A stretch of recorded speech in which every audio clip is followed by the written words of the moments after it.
नमस्कार, मैं चौहान। निर्भर की खबरों में सबसे पहले डालते नजर आज के मुख्य समाचारों पर।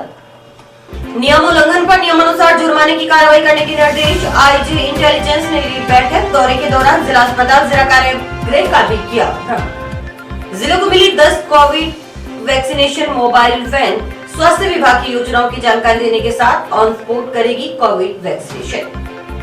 कोरोना को हल्के में न ले, सब मिलकर सहयोग करें तभी जिले को सुरक्षित रख पाएंगे। सभी विभागों की समीक्षा बैठक में बोले कलेक्टर नटवर ढिल।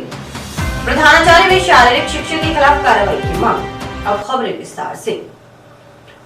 कोविड के संक्रमण से जनता को बचाने के लिए राज्य सरकार की ओर से जारी गाइडलाइन की पूर्णतः पालना करवाने के लिए महानिदेशक पुलिस राजस्थान की ओर से वरिष्ठ पुलिस अधिकारियों को पूरे राजस्थान में भेजा गया है। वरिष्ठ पुलिस अधिकारियों की ओर से जिलों का निरीक्षण कर निर्देशों की धरातल पर हो रही पालना की समीक्षा की जा रही है। इसी क्रम में हनुमानगढ़, श्रीगंगानगर जिले की व्यवस्थाओं को सुपरवाइज करने का जिम्मा आईजी इंटेलिजेंस जयनारायण शेर को सौंपा गया है। शनिवार रात्रि को हनुमानगढ़ पहुंचे आईजी ने रविवार को बाजारों व धार्मिक स्थलों का अवलोकन किया। दूसरे दिन सोमवार को एसपी कार्यालय में आईजी इंटेलिजेंस जयनारायण शेर ने बैठक भी ली। बैठक में कलेक्टर डिडेल व ASP Jasram Bose, CMHO doctor Navneet Sharma व पीएमओ डॉक्टर दीपक मित्र सैनी समेत अन्य आला अधिकारी शामिल हुए। बैठक में आईजी इंटेलिजेंस ने पुलिस अधिकारियों को निर्देशित किया कि कोरोना गाइडलाइन की उल्लंघना करने वालों के खिलाफ नियमानुसार जुर्माने की कार्रवाई की जाए। बैठक के बाद मीडिया कर्मियों से बातचीत करते हुए आईजी इंटेलिजेंस जयनारायण शेर ने बताया कि जिलों का भ्रमण कर कोविड अनुरूप व्यवहार की पालना किस तरह से हो रही है, संक्रमण व संसाधनों की स्थिति आदि की रिपोर्ट देने के उच्च अधिकारियों की ओर से निर्देश दिए गए हैं। उन निर्देशों की पालना के तहत वे हनुमानगढ़ आए हैं। रविवार को बाजारों का भ्रमण कर वीकेंड कर्फ्यू के नियमों की पालना की स्थिति देखी गई। अस्पताल में भी व्यवस्थाओं का जायजा लिया गया। आइसोलेशन वार्ड, ऑक्सीजन व दवाओं की उपलब्धता की जानकारी ली गई। टीकाकरण की स्थिति के बारे में भी विभाग के अधिकारियों के साथ विचार विमर्श किया गया। इसके अलावा ऐसे धार्मिक स्थान जहां बड़ी संख्या में श्रद्धालु आते हैं, वहां पर सोशल डिस्टेंसिंग की पालना हो, श्रद्धालु मास्क लगाकर आएं। इसके लिए धार्मिक स्थलों के प्रभारियों से आग्रह किया गया। जिला कारागृह का भी निरीक्षण किया। जेल के भ्रमण के दौरान पता चला कि करीब 70 बंदी कोरोना संक्रमित मिल चुके हैं। इनके इलाज की व्यवस्था को लेकर जेल उपाधीक्षक व डॉक्टर से चर्चा की गई। बंदियों की इलाज की पर्याप्त व्यवस्था होने की जानकारी दी गई। पॉजिटिव बंदियों ने भी कहा कि उन्हें उचित इलाज दिया जा रहा है। उन्होंने नागरिकों से अपील की कि समय समय पर जारी गाइडलाइन की पालना करें। आवश्यक न होने पर भीड़ भाड़ वाले स्थान पर जाने से बचें। आयोजनों में सरकार की गाइडलाइन अनुसार आमजन की संख्या रखी जाए, क्योंकि ओमिक्रॉन संक्रमण की दर काफी तेज है। नियमों की अवहेलना करने वालों पर जुर्माना लगाने का भी प्रावधान है। महानिदेशक पुलिस राजस्थान के निर्देशानुसार गंगानगर और हनुमानगढ़ का कोविड एप्रोप्रिएट बिहेवियर की पालना किस प्रकार से हो रही है और संक्रमण की क्या स्थिति है, संसाधनों की क्या स्थिति है, इसको देख करके और वस्तुस्थिति की रिपोर्ट देने के लिए हमें निर्देश दिए गए हैं। उन निर्देशों की पालना में मेरे द्वारा 15 तारीख को शाम को हनुमानगढ़ पहुंच करके और यहाँ पर जो कोविड बिहेवियर की पालना किस प्रकार से हो रही है उसको देखा गया है। जो कर्फ्यू था उसकी स्थिति देखी गई है कि कर्फ्यू के नियमों की किस प्रकार से पालना हो रही है और हॉस्पिटल्स का भी हमने राउंड लिया है। वहाँ पर जो आइसोलेशन वार्ड है, ऑक्सीजन की उपलब्धता है, मेडिसिन की उपलब्धता है और टीकाकरण की क्या स्थिति है, इसके ऊपर चिकित्सा अधिकारियों के साथ विचार विमर्श हुआ है। और इसके साथ ही विभिन्न धार्मिक स्थान जहाँ पर बहुत बड़ी संख्या में श्रद्धालु आते हैं, वहाँ पर सोशल डिस्टेंसिंग की पालना हो और कोविड एप्रोप्रिएट बिहेवियर की पालना हो, मास्क वहाँ पे लगा करके श्रद्धालु आए। इस हेतु हमने गुरुद्वारा प्रभारियों से और गोगामेडी जो धार्मिक स्थान है वहाँ के महंत जी से और मस्जिद में जो मौलवी साहब हैं उनसे चर्चा करके और उनसे आग्रह किया है कि इसमें मास्क लगाए जाएं, जो भी श्रद्धालु आता है सोशल डिस्टेंसिंग की पालना हो और वहाँ पर जो है सैनिटाइजर वगैरह की व्यवस्था की जाए।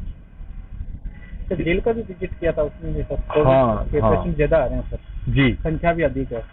भ्रमण के दौरान हमें ये ज्ञात हुआ कि डिस्ट्रिक्ट जेल हनुमानगढ़ में भी जो बंदी हैं उनमें कोविड पॉजिटिव पाए गए हैं। तो आज जिला कलेक्टर महोदय और मैंने जेल का भ्रमण किया और जेल उपाधीक्षक से चर्चा करके और चिकित्सा अधिकारी जो वहाँ लगे हुए हैं महिला चिकित्सक या पुरुष चिकित्सक उनसे भी चर्चा करके और उनके इलाज की किस प्रकार से व्यवस्था उसके ऊपर चर्चा की और उनके द्वारा यही बताया गया कि इलाज की पर्याप्त व्यवस्था है, जो एसिम्प्टोमेटिक हैं ज़्यादातर, और बंदियों से भी हमने सेफ डिस्टेंस रखते हुए उनसे भी हमने चर्चा की और उन सबने अपने इलाज के प्रति संतोष व्यक्त किया, किसी प्रकार की कोई परेशानी नहीं बताई।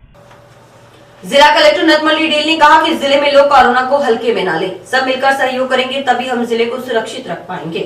राज्य सरकार द्वारा जारी नई गाइडलाइन की सभी पालना करें, सरकारी कार्यालयों में सभी मास्क लगाकर रखें, दुकानदार भी मास्क लगाएं और बिना मास्क वाले ग्राहकों को भी टोकें। सार्वजनिक स्थानों पर सभी मास्क पहनना सुनिश्चित करें। कलेक्टर सोमवार को कलेक्ट्रेट सभागार में सभी विभागों की समीक्षा बैठक की अध्यक्षता करते हुए बोल रहे थे। जिला कलेक्टर ने सभी विभागों के अधिकारियों को निर्देशित किया कि वे सभी कार्मिकों की कोरोना वैक्सीन की दोनों डोज लगे होने और दोनों डोज के लगे होने के 9 महीने होने पर प्रिकॉशन डोज लगवाना सुनिश्चित करें। इस बाबत शपथ पत्र सीएमएचओ को प्रस्तुत करें। जिला कलेक्टर ने रोडवेज की बसों में ड्राइवर और कंडक्टर को भी मास्क लगाने और यात्रियों को भी बिना मास्क नहीं बिठाने और दोनों डोज लगी होने को लेकर संदेश देने को लेकर डीटीओ को निर्देशित किया। मेडिकल की टीम भी बस स्टैंड पर लगाने के निर्देश दिए गए। डीडेल ने महात्मा गांधी नरेगा साइट पर वैक्सीनेशन सुनिश्चित करने के निर्देश भी दिए। जिला कलेक्टर ने शुद्ध के लिए युद्ध अभियान की समीक्षा करते हुए नकली दूध, राशन आदि को नष्ट करवाने को लेकर कहा कि केवल दूध फिकवाने से काम नहीं चलेगा, संबंधित के खिलाफ जुर्माना की कार्रवाई करें। जिला रसद अधिकारी को एमडी डेयरी के साथ मिलकर दूध स्टोरेज सेंटर में दूध का सैंपल लेने और निरीक्षण करने के निर्देश दिए गए।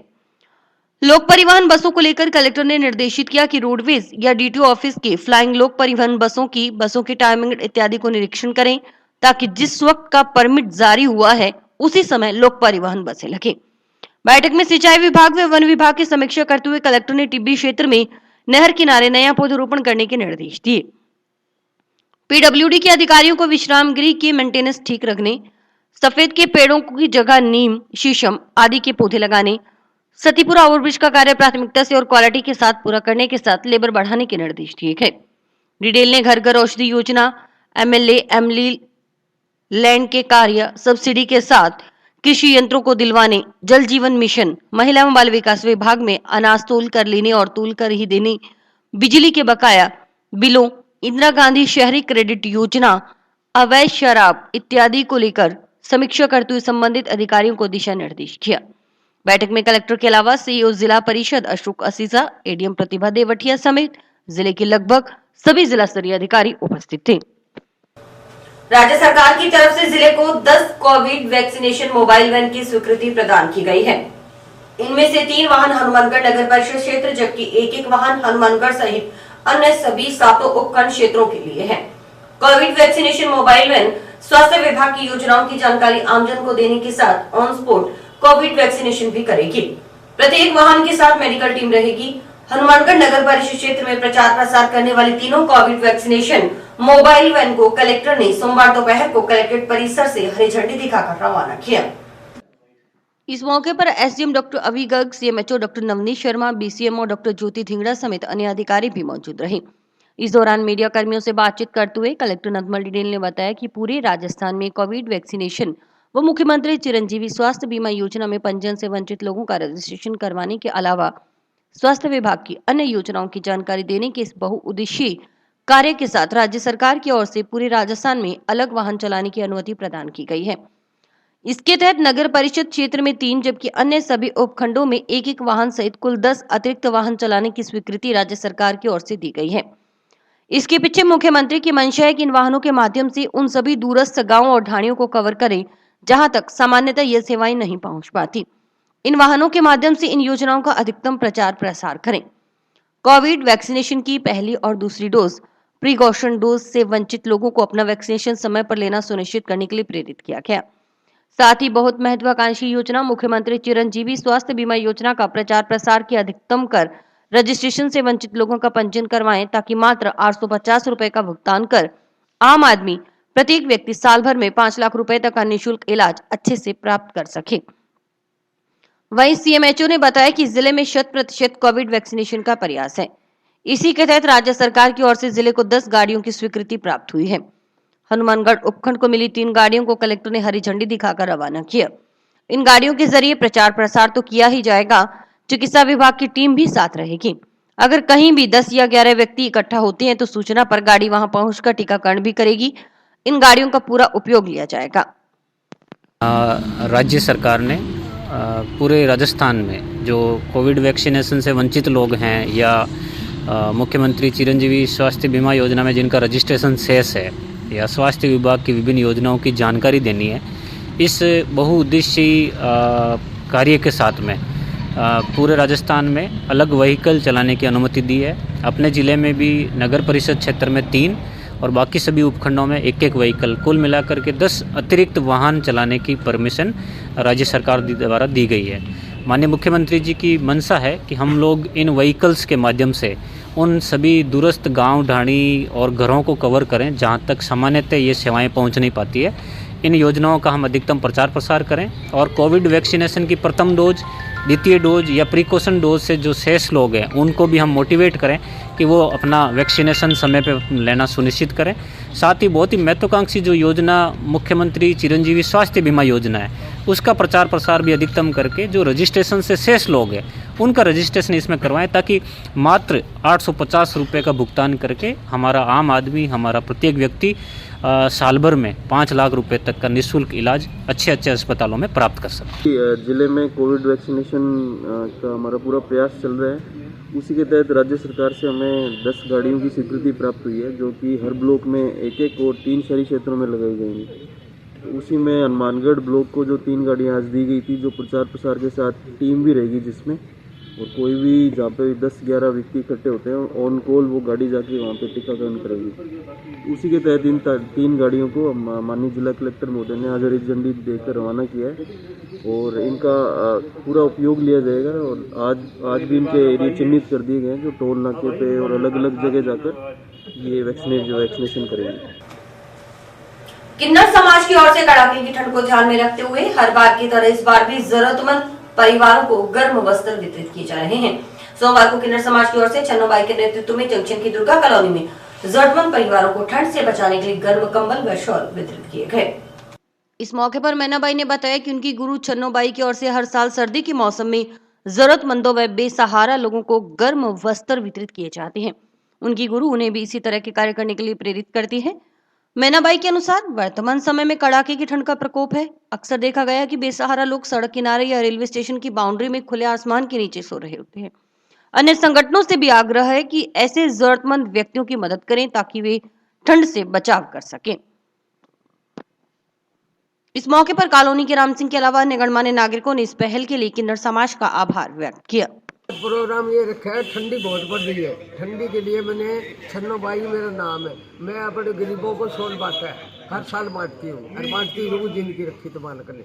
मेरे गुरु की हर साल यही इच्छा रहती है कि सर्दी का टाइम है तो जो ज़रूरतमंद है इंसान उनको शॉल देने की, कंबल देने की, लोइयाँ देने की इच्छा रखती है। तो ऐसे ही काम हमको सिखाती है। हम इनके चेले हैं, बोले बेटे अच्छा काम करना जी। तो मैं तो ये अपील करती हूँ सबको कि जिसको ज़रूरत है उसको चीज़ दी जाए। मानगढ़ के प्रमुख हमारे आदरणीय छन्नोबाई, जो कि प्रति वर्ष हमेशा मकर संक्रांति पे या अन्य कोई भी प्रोग्राम हो तो इनके मन में एक भामाशाह का प्रोग्राम हमेशा उत्तेजित होता है।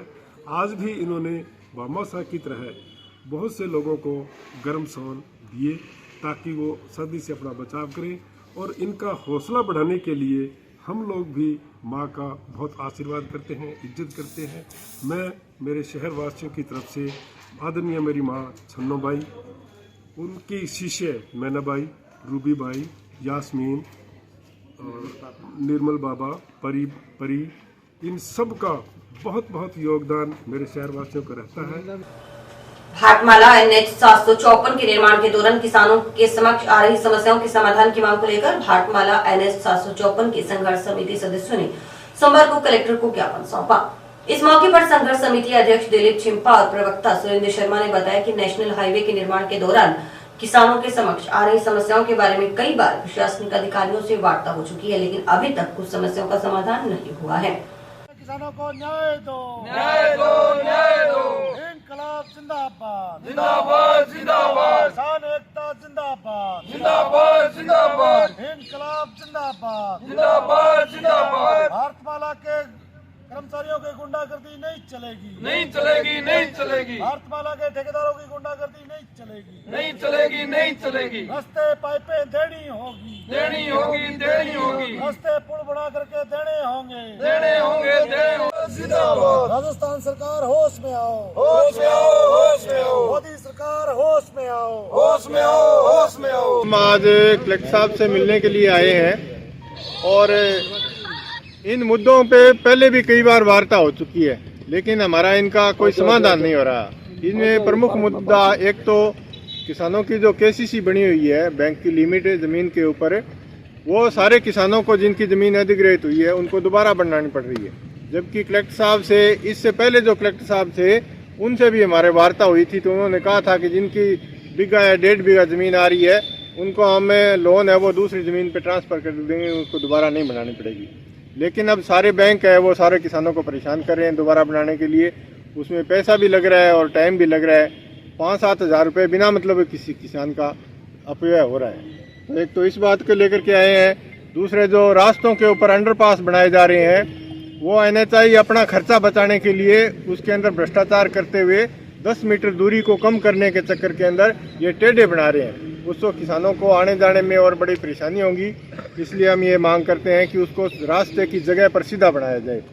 इसके अलावा जिन किसानों की दोनों तरफ ज़मीन रह रही है, ज़्यादा ज़मीन है, उनको अतिरिक्त अंडरपास बनवाने के लेकर के और हमारे जो पीलीभंगा तहसील के अंदर लखवाड़ी जो पीलीभंगा रोड है उसके ऊपर जो अवार्ड बनाया गया है वो व्यावसायिक बनाना चाहिए था, लेकिन उन्होंने साधारण कृषि भूमि का अवार्ड बना करके किसानों को बहुत बड़ा नुकसान किया है। तो इन मुद्दों को लेकर के हम आज कलेक्टर साहब से मिलने के लिए आए हैं। जिले में कोरोना की तीसरी लहर तेजी से पांव पसार रही है। रोजाना सैकड़ों नए पॉजिटिव केस मिल रहे हैं। इसको ध्यान में रखते हुए नगर परिषद की ओर से सोमवार को जंक्शन सिटी पुलिस थाना परिसर को सैनिटाइज किया गया। इस मौके पर ASI कुंजीलाल मीणा ने बताया कि पुलिस थाना परिसर में आने वाले प्रत्येक व्यक्ति को मास्क लगाकर रखने व सोशल डिस्टेंसिंग की पालना करने की हिदायत दी जाती है।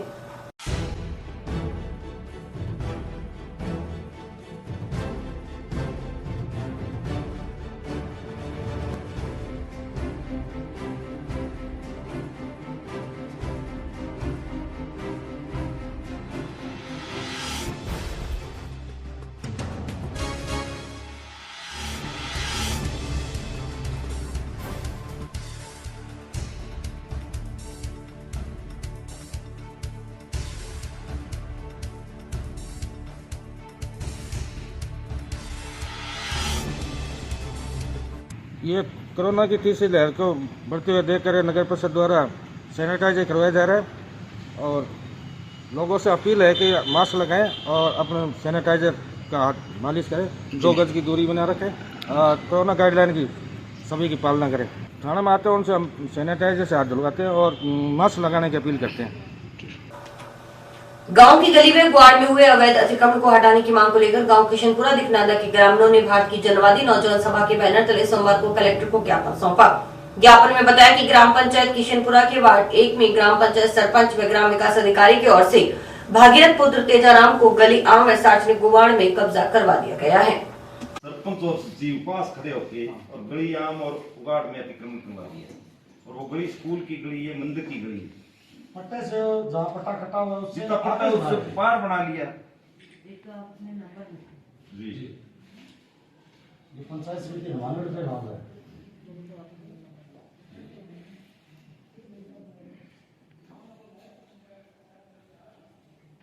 तो उनके हिसाब इस पे कार्रवाई हो जाए तो वो मकान पे पूरा लग जाएगा, उसमें छत लग जाएगी तो फिर दिक्कत आएगी। और सरपंच और सचिव के खिलाफ आज भारत की जनवादी नौजवान सभा के लोग यहाँ जिलाधीश महोदय को ज्ञापन देने के लिए आए हैं कि ग्राम पंचायत के किशनपुरा में जो ग्वाड़ है बना हुआ है, जहाँ पट्टे कटे हुए हैं, उससे भी ज़्यादा सरपंच और सेक्रेटरी द्वारा वहाँ निर्माण करवाया जा रहा है। और लगातार करने के बाद में और वो सरपंच और सेक्रेटरी ये कह रहे हैं कि मैं किसी की नहीं सुनता और ये मकान यहीं बनेंगे। आज हमने कलेक्टर महोदय को ज्ञापन दिया है कि अगर आपने वो अतिक्रमण नहीं रोका और अतिक्रमण करने वाले के खिलाफ कार्रवाई नहीं की तो निश्चित ही भारत की जनवादी नौजवान सभा के लोग आने वाले दिनों में यहाँ जिलाधीश महोदय के सामने प्रदर्शन करेंगे, धरना लगाएंगे, जिसकी तमाम जिम्मेदारी यहाँ के प्रशासन की होगी। और अभी वक्त है एक ब्रेक का।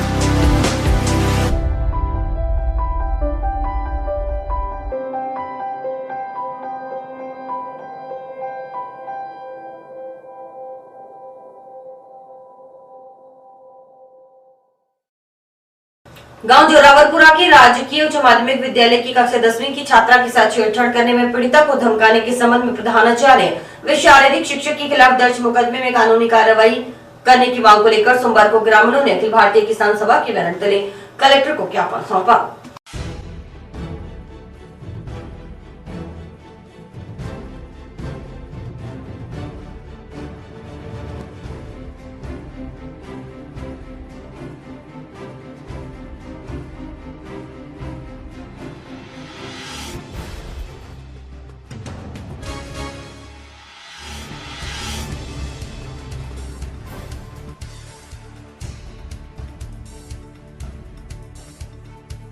आज अखिल भारतीय किसान सभा जो जुरारपुरा में नाबालिग बच्चे के साथ 4 जनवरी को जो घटना घटी, उसके दौरान जो घटना में जो एक तो वहाँ का प्राचार्य, एक पीटीआई, जिस तरीके से बच्चे के साथ बदतमीजी की गई और प्रेशर में दबाव में आके गांव वालों ने पहले तो उनकी वहाँ पे पंचायती करवा दी, फिर जो गांव में संघर्ष करने वाले लोग थे उन पर 32-53 का मुकदमा करवा दिया और उस पीड़ित बच्ची को इतना धमकाया गया कि प्रभावितशाली लोग गाँव के कुछ जो कमेटी में थे उन्होंने इस बच्ची को इतने बुरी तरह धमकाया कि उसको कहा कि अगर तू मुकदमा कराएगी तो तेरी जिंदगी खराब कर देंगे, तो वो खिलाड़ी है, कहते लोग खेलने नहीं जान देंगे, तेरा स्कूल बंद कर देंगे, तेरा सारा भविष्य खत्म कर देंगे।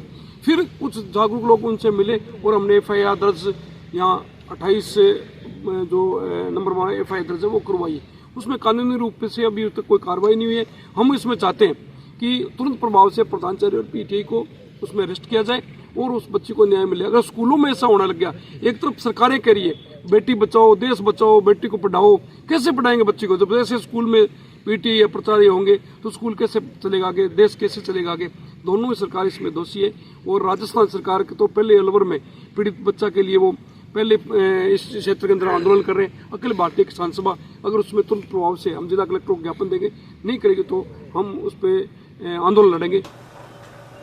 मजदूरी की बकाया राशि दिलवाने की मांग को लेकर भवन निर्माण करने वाले गांव जंडावाली निवासी एक मिस्त्री ने सोमवार को कलेक्टर को ज्ञापन सौंपा।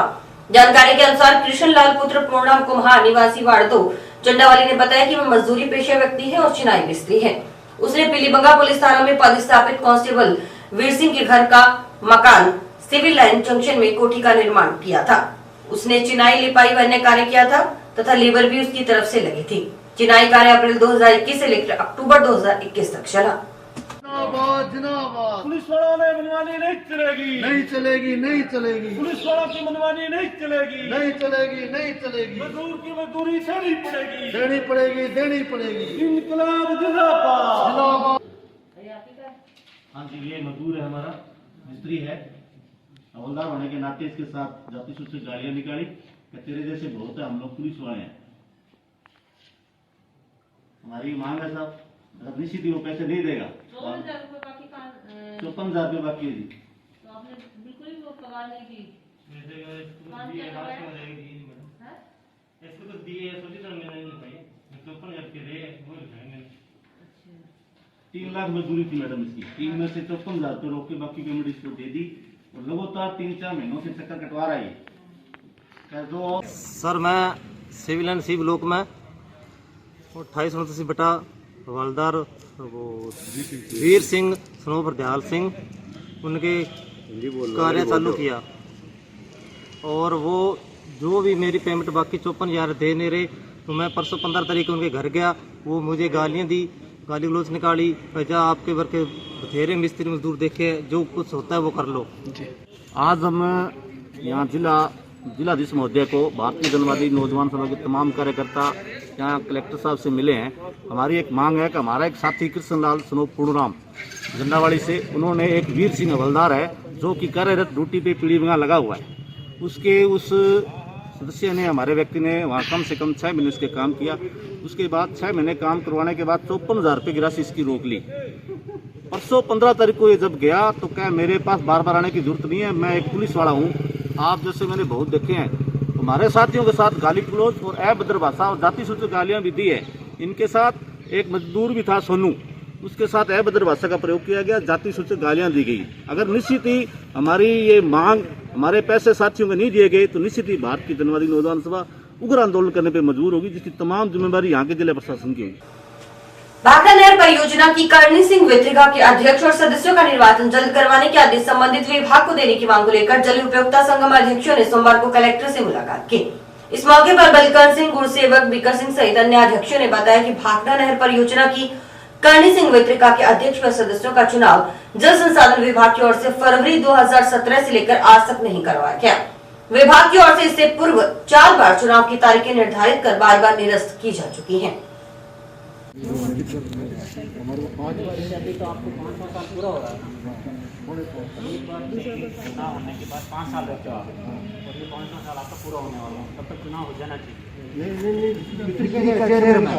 19 में से एक बनना चाहिए, वो नहीं करवा। 19 में से एक बनना सर, ना तो उन्होंने कोई ट्रेनिंग दी 5 साल में, ना ही इन्होंने जो कार्यालय बनाए थे वो हैंड ओवर किए, ना ही उन्होंने बिजली पानी की सिंह वित्रिका के जी के अध्यक्ष हैं। 19 फरवरी 2017 में हमारा चुनाव हुआ था। उसके बाद हमारा वित्रिका अध्यक्ष का चुनाव होना था। 19 में से एक अध्यक्ष चुना था, वित्रिका अध्यक्ष। लेकिन 5 साल हो चुके हैं, हमें आज तक वित्रिका अध्यक्ष का चुनाव नहीं कराया। विभाग द्वारा 5 बार चुनाव डिक्लेयर करके उसको निरस्त कर दिए जाते हैं। आज 17/1/2022 को हमारे चुनाव निश्चित थे, लेकिन फिर उसके राजनीति के कारण इसको फिर निरस्त कर दिए गए हैं। हमारी ये मांग है कि हमारे वित्रिका अध्यक्ष के चुनाव शीघ्र करवाए जाएं, ताकि हमें कोई उसकी गाइडेंस मिल सके। जो वित्रिका अध्यक्ष को हमारे माध्यम से 5% पैसा जाता है, वो कहाँ खर्च किया हमें कोई नहीं बताया गया, और नहर पर कोई खर्च किया गया। हमारी ये निवेदन है राज्य सरकार से आपके माध्यम से कि ये चुनाव शीघ्र करवाए जाएं, ताकि हमें कोई गाइडलाइन मिल सके, हम उनके निर्देश में काम कर सकें। निवेदन किया है भी हमारा जो वित्रिका का चेयरमैन बनना था, उसका चुनाव जो है शीघ्र करवाया जाए। ये कलेक्टर साहब ने हमें आश्वासन दिया है कि हम आपका जो चुनाव है वो जल्द करवाते हैं। समस्या यही आ रही है ना, अभी हमारे को वो काम नहीं हो रहा। हमारा वित्रिका का चेयरमैन हो तो हमें क्या है, वो समय समय पर हमें अनुग्रहित करेगा, हमारे काम होंगे। किसी का बारी का है, किसी का नके का है, किसी का कुछ भी है, तो वो जब तक हमारे चेयरमैन नहीं होगा तब तक हमारा ये। और इसी के साथ समाचार समाप्त हुए। रोजाना देखते रहिए समाचार। नमस्कार।